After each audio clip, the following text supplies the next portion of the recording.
नमस्कार, रामकृष्ण हरी. माझ्या चॅनल तुमचे स्वागत आहे. माझे नाव लक्ष्मी. आज तुम्हाला श्री नर्मदा पुन्हा रेवाखंड पूर्वाध मराठी अनुवाद वाचून दाखवणार आहे. त्वदीय पाद पंकजम नमामि देवी नर्मदे. अध्याय 138. शक्रतीर्थ महात्म्यवरून. ओम नमो नर्मदाय. श्री मार्कंडेय वचन. तत् गच्छत्पा पांडुपुत्र शक्रतीर्थ मनुत्तमं तत्र सिद्धो महाभागो देवराजा शतक्रतुहा. मुनीचे श्री मार्कंडेय बोलले, हे पांडुपुत्र, त्यानंतर अतिउत्तम शक्रतीर्थ जावे. तिथे महाभाग्यशाली देवराज इंद्र सिद्ध झाले.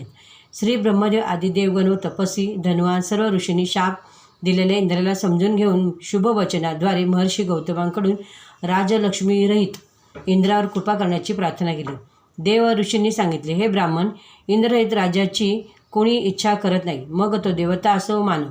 स्वामी, हे आपण जाणता. ब्राह्मणश्रेष्ठ अनेक भगयुक्त त्या इंद्रावर दया करावी. तो निज पापाने दूषित झाल्यामुळे अदर्शनीय झाला आहे. वेदज्ञानामध्ये श्रेष्ठ ब्राह्मण गौतम महर्षी देवांचे वचन ऐकून तथास्तु असे म्हणण्यास उद्युक्त झाले. हे इंद्र, हे सहस्रबाग भग म्हणजे श्रीचिन्ह जे तुझ्या शिरात आहे ते सहस्रलोचन होते. हे सांगितले सहस्रलोचन इंद्रदेव त्या श्रेष्ठ मुनींना महाभाग ब्राह्मणांना नमस्कार करून श्री नर्मदाच्या तटावर पोचले. नर्मदाच्या निर्मळ जलास्नान करून तिथे त्रिपुरांतक श्री शंकराची त्यांनी स्थापना केली.